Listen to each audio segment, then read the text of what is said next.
Chapter 7: Separating the Art from the Artist. Hello everybody, this is Francisco talking. Usually I'm behind the scenes working on the audiovisuals so you guys can have a better experience every day. Your host for Hannah loves food, but unfortunately she ate something bad this time. She got food poisoned, so I'm here to tell you guys that we got social media: Facebook, Twitter, YouTube, Instagram, and also all the platforms where you can get podcasts. Please don't forget to subscribe, follow us on social media, hit that like button, that will help us a lot. With that said, let's get started. I think I should be the host. Today, we're going to be raising the question, at what point, and if at all, should art be taken down because of the actions perpetrated by the artist? And I wanted to explore this idea because oftentimes I find myself questioning this, and it's just like the role that art plays in our society, because art in all of its forms is a way of self-expression. It's also a driver for political, social, and cultural change, and it's a medium to bring people together, right? But then you have in the wake of Me Too, and it's been increasingly difficult to enjoy certain works of art which are created by rapists or people in power who have committed sexual assault or abused their station and their power. And it's, no one's negotiating that these people should be in jail and punished for the crimes that they committed. But it has opened the door to the question of what is the line of when we decide to get rid of the art and where do we draw it. Today, I'm going to discuss with aspiring film director Brie Miller on her views on whether or not the art should be separated from the artist. So thank you so much, Brie, for joining me on this podcast today. Thank you so much for having me. I'm excited to dive into this topic. Awesome. So the reason why I wanted to have this discussion about separating art from the artist is because in the wake of the Me Too movement, it's become increasingly difficult to enjoy certain works of art that were created by sexual predators and men in power, especially, that abuse their station. And while it's non-negotiable that these artists should be in jail and punished for the crimes that they committed, it's opened a door to question what is line that we draw and when do we draw it. So I wanted your thoughts on this. Yeah. So separating the art from the artist, I personally think that it just why should we do this in terms of the artists themselves don't disassociate themselves from the art themselves. So as viewers, I don't think we should. I think it's we should separate it, or we shouldn't. That we shouldn't separate it. Okay. Yeah, because the individuals that are producing the art, they that is their work, and they're not disassociating themselves from their own craft. I just think I think as viewers we have to be more mindful of who is producing the media and art that we do intake on our daily lives. And I think that a lot of us may not do so in terms of I don't know, when you watch a movie, do you always look up who the writer is versus just the actors and actresses? It's important to know who is directing the movie, who is the writer, who is producing it in terms of company. So I think that is as I in my own study, I notice I become more mindful of when I do watch a film. I do seem to look up who the director is and their works, and even the writer, and even the company that is producing. And then in terms of separate, in terms of get not watching, or not watching or listening to artists. Sometimes it seems unavoidable. So in my personal experience, in some of my film classes, I had to have watch Harvey Weinstein films, even though we already knew everything that he already has done in terms of abuse of his power and rape allegations and all that. And it's not like we particularly like enjoyed watching it. We also had like really good discussions in terms of like the Me Too movement, like that before we even watched it. So I think like it's very important, if it's going to be in like your curriculum, that professors and teachers do have these discussions with students, and make like, and so like people are still aware of like, if we are going to be watching and like intaking people's content that we know have really abused their power, I think it's very important that we do discuss that and not overlook it. Yeah, I totally agree. I guess there's also like the question of what the purpose of art is, right? Because there's like multiple different purposes of art. I would say it's also one, like it's a reflection of the time period. That's one. Right. And I mean, if we were to think about like all of the different artists and creators throughout history that we still celebrate today, I'm thinking about like Robert Wagner. He's a German composer and an opera composer, but he's also a very staunch and known Nazi. There's Shakespeare, who had a bunch of very like problematic themes when it came to like race relations and ideas about women, you know. And then so you have these creators, right, which we as a culture still consume their work, you know, and right. It's not separated from the actual creators themselves, or it is separated, sorry. But I think the distinction between our modern creators is that we can hold them accountable because they are alive today. Right? Yes. I have noticed that there's like a very vast difference between discussing Shakespeare versus like obviously discussing like R. Kelly and like Harvey Weinstein and Woody Allen. And yeah, I definitely agree that it is way more easier now to hold individuals accountable. And I hope we continue to see this happening throughout time, especially with social media being at our hands and at our disposal. Like that is a very great way in which a lot of our individual voices have been able to be heard. And I think that it's very important that we just that Hollywood at least continues to hold people accountable, even though there's still a lot that needs to be accounted for that we still don't even know. Yeah, absolutely. I mean, just the idea of like, well, I mean, are these people even being held accountable though? Because I was thinking about just like, you have like the way that art is like even how you make money off of it, right? It's just like, are they still getting royalties from the stuff? Like that is something I have always been curious about, because like for instance, like if we do, like if I am forced to watch like a Kevin Spacey movie, for instance, in one of my classes, not for like my own enjoyment, because I would not enjoy that. Like, does he still get some form of profit off of whatever we're watching?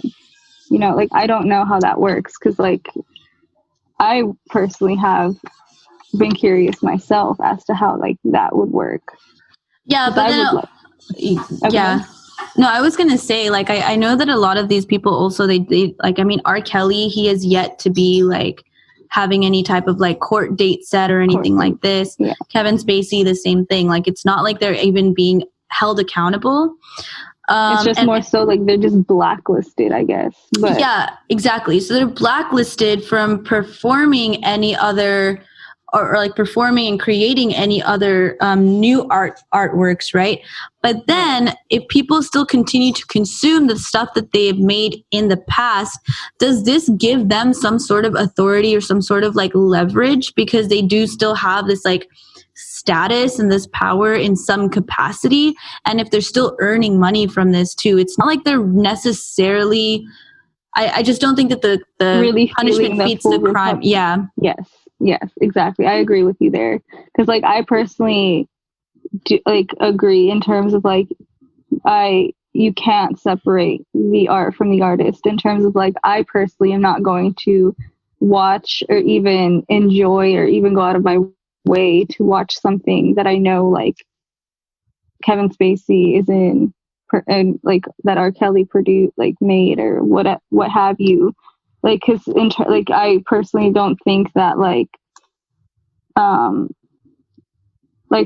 is just like feeding into like like you said, like they're not getting the full punishment in terms of like, yeah, like when I haven't heard anything about R. Kelly's like upcoming dates or anything, and like, yeah, like if people are still like listening and like consuming this content, like it is kind of just like supporting the artist, so to say, because it's like they're still getting paid some way in some form. So yeah, like I just don't think that like we should be doing this per se, especially if we know that there's so many like stories and like victims out there, because it's like, how are we helping the victims in any way?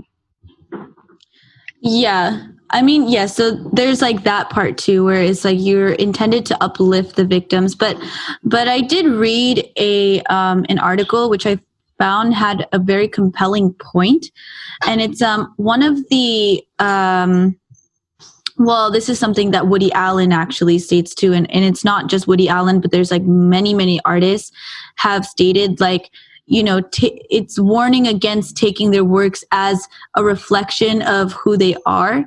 And it's like their art is separated from the person that they are, because Woody Allen denied any relation between his life and his works, and that movies are fiction. The plots of this is a quote, by the way, the plots of my movies don't have any relationship to my life. If works of art belongs to a realm separated from the life of the artist, they can't be polluted by the bad things the artists do, because the work of art is inherently valuable in of its existence. Wow, that's interesting. It's just like hard to do though, because it's like at the end of the day, they still produced this work of art, whether it's fiction or not. And they're still going to be like in some form or another getting like paid and all this for their like for suppose instance, you take out the payment though. Suppose they don't get royalties on it and stuff. Would that make a difference, do you think? That I feel like would be up to the individual. I mean, I personally don't feel like I could enjoy something that I know that like Woody Allen produced per se. And I know some, like we've had this discussion in some of my film classes, and I know some of my fellow classmates have felt the same, because like I remember in one of my screenwriting classes we had to like watch like a little snippet of a Woody Allen film, and we were just like very uncomfortable with it. And even though like it was just for learning purposes, it's still very like the fact that like as being a filmmaker myself, I personally don't feel like I could enjoy and separate it that way either, just because like I am solely responsible as a filmmaker to also really dive deep into like who is producing and who is writing and whatever have you when producing films and then media. Like, so I am also like responsible in terms of like diving deeper into who the person is, because that also inherently plays a role into how the film will be represented and what it will state politically and socially. So I think like, at least for me, that's where I stand. Others might have a different intake. Some people still might be able to enjoy it. Some might not. So that I think is up to the individual. Because I know there's like still that debate going on if people should still listen to Michael Jackson's music. Yeah. Okay. So then there's also, I mean, wouldn't that be like on the breath of like censorship though? Yeah, I could see how that is also. Yeah, I also was thinking about how censorship would be playing a role into like media in terms of like, well, a lot of the stuff is already somewhat censored. So I feel like it's just like another form of conversation that needs to be had in terms of like, we really need to deconstruct a lot of what we know media to be as of now. I personally feel like we're not where we could be. And some people might say, oh, we're progressing in a lot of ways. But I would disagree with that statement, just like in terms of like some people might say, oh, we have more people of color like on screen, but we don't behind the scenes. And that's very important to have. And I think like there's a lot of like political changes that need to be made more so behind the screen as well, rather, because that will also impact what is being on screen. Yeah, no, I absolutely agree. But then there's also like the very fine line of like freedom of speech, right? When it comes to like, right. I mean, because what you're talking about right now is essentially like cultural change and the shift in that it's a very long and difficult thing to do. It's not something that's going to happen overnight. It's not something that's going to happen like, you know, maybe even within the next 3 years or so. But then like, again, like you have, I mean, because I think with anything that you do in life, you put a piece of your soul into it, right? I mean, if you love it, you do it, like you put a piece of your soul into it. So R. Kelly had lyrics that were suggesting like condoning sexual assault. Woody Allen had a movie called Annie Hall that had like disturbing attitudes towards children's sexuality. Robert Wagner also like had a lot of like anti-Semitism in his operas. And these are obviously extremely, extremely problematic, but they could have a negative impact on society. But shouldn't we be exposing like that these people exist anyway? Because it's not like if Woody Allen, it's not like they don't. Yeah, I mean, people are gonna exist like that anyway, right? It's sort of the same thing of like, I guess, like if it's not Woody Allen, it's gonna be someone else. Yeah, exactly. That's what I think too. I mean, but it's not even just like the artist itself, but they're exposing just like the more cynical nature of our day-to-day life, right? In our world, essentially. Right. I mean, but I don't know. I mean, I'm so confused about how I feel about it, because it's just like, yes, there is a sense that like we are all given like the freedom of speech, and we should all be allowed to like express ourselves in whatever way we see fit and things like this. And it's not like you can really hide these nuanced themes from society, because they're going to exist anyway. The news exists, and you're going to see like awful people on the news regardless. No, But at the same time, would it be some sort of corruption to like maybe a younger audience per se? Because we were very young when we heard R. Kelly. Like Space Jam came out in the 90s, and that was my first real interaction with R. Kelly's music was I Believe I Can Fly, right? And then Woody Allen's movies also, it's something that we saw like as, you know, teenagers and things like this. So, you know, you're giving this type of source material to very impressionable minds. And I guess I just want to know more on your thoughts on that, because it's like we're talking about cultural change, and then we're talking about censorship, but then there's also like, you know, where does the state draw the line there? Well, yeah, I mean, I have a lot of, like, I don't really know where I stand personally, because it's just like there are, like, I rack my brain around like this topic all the time, and I really don't think the state can really, I don't know if I would really want to see it in terms of like coming in to play and like as a form of censorship, because like we already saw this happen in the like between like the 1930s and like 1960s. We had the Hays Code in films, at least, and that really did not play really well. And like there was like no, at least like there was no form like separation from like church and like films per se, and there was a lot more that goes on. But that was also just like indicative of the time period, right? Like right. So it's like I don't know exactly what that would even look like in today's like time. I mean, like I feel like it's very important to have like these conversations, and I'm like, would we even be having these conversations if said art and like if this did not exist in our media today? And it's like we have to have like these very uncomfortable conversations in order for us to really see a social change, is where I'm trying to get at. And I don't know if like censoring is like the right way to go.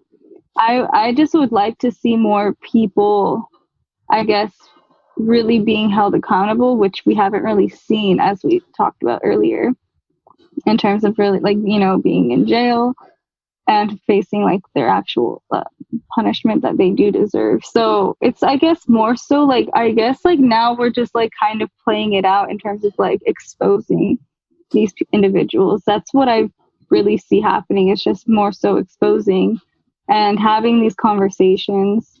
I don't like, how do you feel in terms of like parents censoring what their kids watch?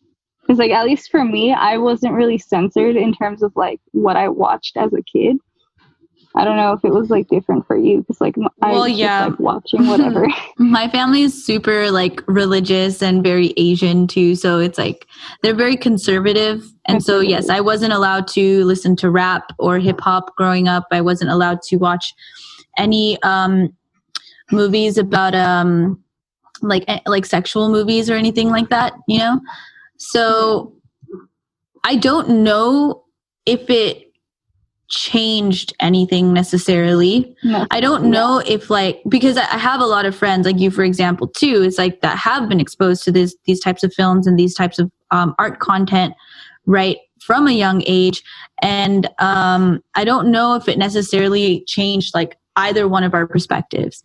But I do know, like, I could say, like, as a kid, I more so felt like it was normalized, like what I was seeing in like films and like some of the like songs I would listen to. I was like, oh, like this is normalized. And then as I got older, it wasn't until like after I got older and like realized, I was like, oh, like questioning a lot of these social norms that we have normalized in media. And I think like that is where a good conversation should start, as to like when artists do produce art, like it's like we have to also be very mindful in terms of like trying not to harm a like set group of people, because like I feel like that is what is additionally happening.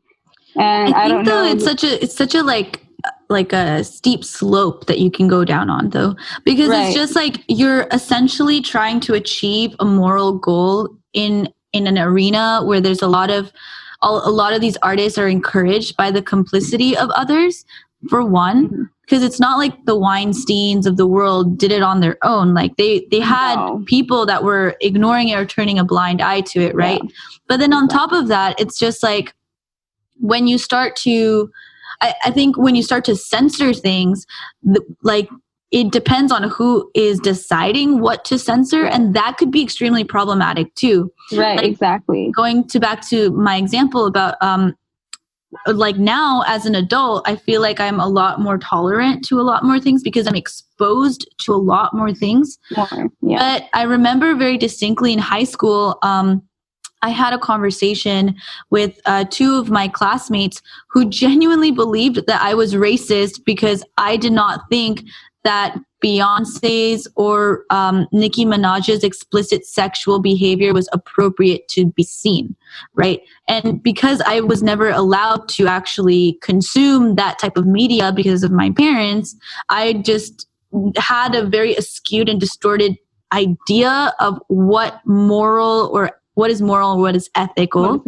and what should be censored. And obviously I'm not comparing this at all to like sexual assault, but when you take away the person itself and just the art, like if they're not receiving any type of royalties, then should we be denying people the ability to consume this art, even if it might be a bit problematic?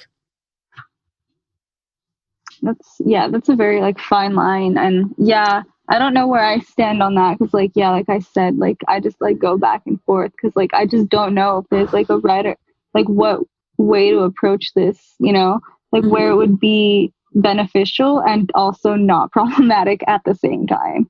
I just feel like no matter what way we go, it just seems like it would either be just very problematic, and then it's also contributing to a cycle essentially that has been going on and perpetuating this narrative that it is okay to like also turn a blind eye, because like you did say, like I feel like that is also what happens a lot in Hollywood and just like in media in general. Like not only is like exposing people coming decades later, but obviously people have known about said person and what they were doing for years, and yet nothing. And it's just like, it's just a cycle that keeps on going. So I don't know, like, where censoring would also like come into play, and like, yeah, like, I don't know. Because then there's also like works of art that like incites violence in some capacity, right? Like Citizen Kane, right, where it was like, you know, celebrating the KKK and things like this too. That could right, inspire. exactly. Yeah, exactly. So it's like, I don't know. At least like I like being exposed to a variety of different works of art because it allows me to really grasp and analyze it. But I know other people would have a different take, and it also is very harmful to people. So like, it's so like, I can't really speak on behalf of like individuals because it's like certain groups would be more harmed than others. And it's just like, I don't know how we would go about having like a good like change in media without also being exposed to the problematic stuff. You know, like, I feel like it is necessary, because like otherwise then we'll kind of also be sheltered in a way, and how would we know where to go from there and how to change? Yeah, exactly. And art in of itself too, I mean, if you take away because there's like also I want to step away from like the people that have committed obvious acts of crime, like criminal activities, because I think like that should be non-negotiable, that, you know, they should be facing some sort of punishment. But I want to go into more of like the more nuanced conversation of conversation of just like when art is, I guess, a bit offensive. Because like, so for example, there was this artist, his name is Andres Serrano, and he created this photograph. It's called Piss Christ, and it's basically a crucifix submerged in a tank of his urine, and it was like exhibited in a bunch of galleries and things like this, and a lot of the Christian community just called it like sacrilegious, right? And so they like wanted to cancel him. Or like another example too is the Charlie Hebdo in France, where they had the cartoon figures of like Islamic figures, like the Prophet and things like this, and it led to a literal terrorist attack. So it's like, like a bunch of people got killed for it too. And I think in that sense too, like, do you think that we just take art like way too seriously, like as a culture? I mean, it's hard to, at least for me, to answer that, because I mean, because like everyone has a different opinion and different experience when they see art. So I feel like everyone is entitled to their own opinion and how they feel, because like if they are offended, it has to stem from somewhere. And rather, if it was the artist's like intention or not, like that, it's also a very complex thing, like, because it's like the easier thing would be, oh, don't produce content that's offensive, but like that's a whole other, that's boring. Right? Yeah. Well, that's a whole other like like how would you go about that? Because like, I guess like if you're intentionally doing that, well, I guess not, you shouldn't do that. But like, I don't know, because like with that, I mean, I haven't personally, like the two examples that you just gave, like I was not aware. What did the first guy that you mentioned that had like the picture of like Andres Serrano? Yeah, so he just basically made a very lewd photograph of like the crucifix and stuff, and a lot of members of the Christian community found it very offensive. And so did he have like any comments in regards to? No, well, it was intended to be offensive. I mean, you know, I mean, art sometimes is intended to be offensive. It's intended to incite some sort of emotion, right? And a lot of invoke some conversation. Exactly. Because yes, there's a lot of issues with Christianity itself that Christians do not want to dive into. But then it's also just like, that is something for sure, like organized religion is as a whole, right, can have a lot of improvements. But it's also just like, well, that is a really like crude way of portraying it too, though. You know what I mean? It is extremely crude, and I don't know if it really necessarily, like, what is the message behind that? Yes, I was just gonna say that. Like, how do you really get your message across? Because I feel like it'll get lost more so because the backlash will be more in the forefront than like your actual message. So that is something, I guess, artists. Maybe that is the point, is to have the backlash. Maybe that is the message. Maybe. I mean, sometimes it's like, hey, if you get like criticized either way, you're getting talked about. Okay, that argument. Yeah. Okay, so we talked about like just like offensive art, and we talked about like criminals, obviously. But now, what about offensive artists, like people that just straight up don't give a fuck about what their actions do? And you know who I'm gonna mention right now? It's your favorite actress in the whole wide world, Miss Scarlett Johansson. And for the listeners, if you don't know, she has such a huge problem with cultural appropriation and just taking roles that could have been for POCs, or at one point it was also like a transgendered woman and things like this. And she's just very, what's the word I'm looking for? Controversial in that sense. Should we stop watching Johansson's films? I see, like, again, like that. I know that because of the backlash, she did back out of the transgender role. But it's like, would she have still taken it without the backlash? Oh, 100%. 100%. Yeah. So it's like, I feel like it's a very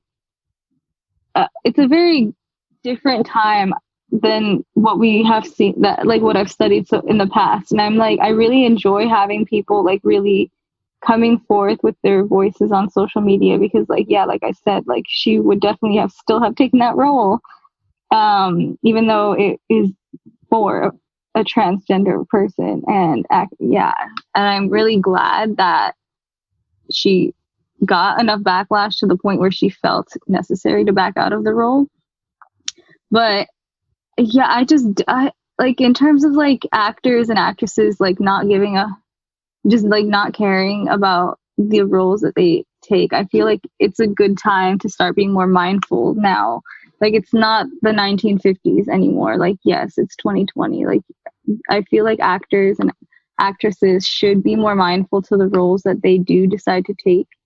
But it's not just the actors and actresses, right? It's also the film directors, the producers, the writers. Yes, I feel like it's a really good time to be more collaborative with others if you want to see more like diversity on screen. Like, it cannot just be white people producing like the film, writing, directing, even in the forefront. Like, we need more diversity. And I have always been advocating for more, like, if you, like, you have to really write what you know. And like, how could a white person know a person of color's experience? You can't. So therefore, don't write it. Let a person of color write it, and let a person of color play it. Or like in this case, let a transgender person play the transgender role. Yeah. So how do you feel about, I guess, more people being more vocal about what they want to see in media? Well, I'm personally really excited about the age of the internet that we're living in right now, because I feel like independent media is becoming way more mainstream, and it's also allowing for just a diversification of thoughts and ideas, and, you know, just like you were saying, more collaborative efforts between like a whole coalition of different people. And I think that Hollywood it's archaic, and it's definitely being forced to contend with its archaic values, right? Because again, like the Harvey Weinsteins and all of these people would not have existed if Hollywood did not give them the room to exist. Correct. Exactly. Yes, definitely. And I think we're also like, with YouTube and then TikTok and then Netflix and just other streaming services, I feel like now Hollywood is very more complicit with what viewers want. Like, they're more They have to be. They have to listen to us. Otherwise, they know that we, like filmmakers and then viewers, can go elsewhere to view content that is more enjoyable and non-problematic, so to say. Well, so they have to be too, because especially with like I don't know if you know, but like the new Mulan movie just came out with Disney, and yeah, and the actress, she was like a huge proponent for the Hong Kong police, even though like there's like huge protests going on in Hong Kong right now, and it's like a huge like humanitarian crisis there. And a lot of people in the Asian community, especially in the Asian American community, were boycotting that movie, you know, because of her. Yes, because of her support for this the police. And I think that because of I think that's a good thing. I mean, it's like groupthink for sure, and it's group mentality, and maybe sometimes it might be unwarranted for certain situations and certain people. But I think for the most part, it is a good thing to make sure that these people that are being given the status of like a role model, giving the status of like, you know, just someone that is in the spotlight, that is affecting like how our youth sees things and how like all these people see things, are also being held accountable, right? But at the same time, it's just like, they are artists. Like, they're not politicians. They're not like, you know, like business owners, or not business owners per se, but like they're not in the a public service role. So does it even matter if they have politics that people disagree with? See, that's I feel like that's a very interesting question. That's a good question too, because like I've had like a lot of like classmates like debate about like, oh, like I remember this one specific guy in one of my classes. He's like, oh, but is it really up to the actors to take like said role when they're just like doing their job and just acting? And in a way, I think it is like they are responsible, because they are being given a certain power status, and people are going to look up to these people.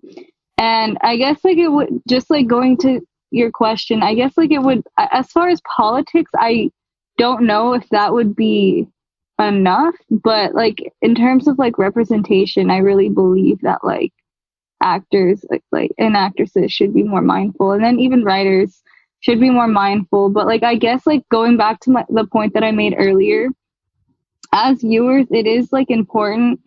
So I guess like this is a good time for the internet, because like we have the capability to research the individuals who are in these positions of power. And I feel like people do not agree with their politics. They could be vocal about it if they want to, and this is what we're seeing. So I guess like it's going to happen either way. So I do like that people are starting to really go and do their research on like who is in these roles and who is in these films and media, I guess. And like, yeah, like that is what I was like, going back, like that's what I was like saying earlier, is like we have to be more mindful of who is in these roles. And I guess like now we're starting to see that. So I guess like individuals that are in these roles are gonna like either way just have to deal with that. Like it's not like they're gonna have people who disagree with their politics, and it's gonna happen regardless, because we live in the day and age of internet. So I don't know if it's necessarily, should we do it? I feel like it's gonna happen either way now that we have media. I just feel like everything is so politicized these days though too, you know. I mean, people are like getting mad at Cardi B for the WAP song because she's not a good role model, but she never once stated that she wanted to be anybody's role model. No, that's a valid point. And but like, yeah, like like I'm not saying that it's I feel like it's going to happen regardless. I don't know if it's applicable in every situation, but yeah, I feel like I feel like everyone is going to be more exposed to backlash and be more criticized if they're in the spotlight, regardless if it should happen or not. I just feel like it is going to happen, just because like of social media, and that we do have internet more at. It's a difficult time to be an entertainer. I mean, yeah, exactly. So it's like you have to either just be who you are, or like really just put yourself in a box, if you, so to say, want to be this ideal person that people are just like, oh, she's perfect, which is never going to happen. But no, yeah, like it seems like it's inevitable. Like I feel like people are more prone to really now like look up people's political status, I guess. And I don't know if it's like, it could be a good and bad thing, that it's like, I don't know where like the line needs to be drawn per se, but I just feel like as entertainers and people in the spotlight, it's going to essentially happen. Yeah. Okay, so where did we end with this conversation? Are we separating the art from the artist, or I think for me personally, it's just like, I don't think that things should be censored. I think that if someone commits a crime, a very serious crime, they shouldn't be able to profit from the stuff that they've created already. I agree. Just as felons are not allowed to vote anymore, and they've gotten a lot of their liberties and their rights stripped away. I think the same should be the equivalent. It should be equivalent to artists, right? Yeah. I mean, Bill Cosby should not be getting money for any reruns of The Cosby Show, just as Harvey Weinstein shouldn't be getting any money from any movies that are being played. However, I don't think that we should stop showing these things. No, yeah, I agree 100% with you. Just because, like, you can't shelter people from what is already out there, so to say. And I think it's a very good starting point to have these conversations in order to really deconstruct media, and where to begin with how we as society portray entertainers and artists and what have you in the public eye.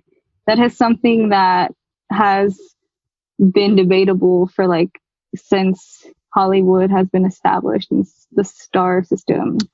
And it's like, how do you find a solution if you're hiding the problem, you know? Exactly, because it's like you're not really finding solutions. You're kind of just feeding into the problem, I would say, by just hiding it, because it is out there, and like there are people who do and will continue to abuse their power regardless if it is in Hollywood or not. It's just a matter of having these conversations as a starting point, and I don't believe censoring is the way to go. And yes, I 100% agree that people should not be getting paid for, like, if we do know if they are criminals and what have you. Like, yes, like definitely not. But I think also good. Oh no, yeah, I do think like it's important to still have that content, I guess, be visible for those who want it. Yeah. I also think too, though, is that like it's not how do I phrase this? I guess it's just like, it is not the public's responsibility to try these criminals. Like, the courts need to be stronger and the law needs to be stronger to hold these guys accountable. And I'm talking for the likes of like R. Kelly and Kevin Spacey, who have yet to be like in jail for anything that they have done or have allegedly done, right? Because I don't know, like they haven't been tried in a court of law yet. So, you know, innocent until proven guilty, I suppose.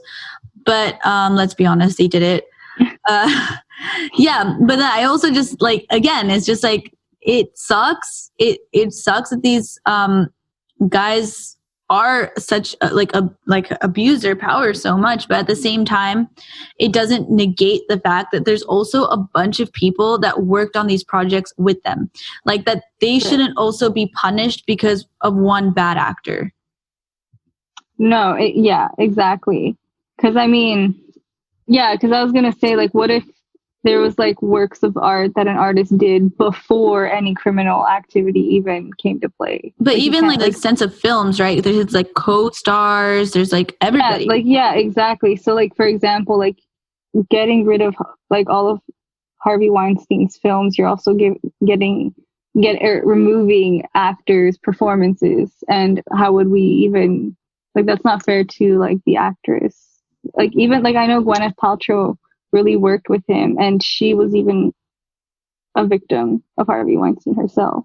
So it's like, Yeah. how are we also uplifting a victim by removing her own work of art? That even though he is a part of it, she is also too a part of it.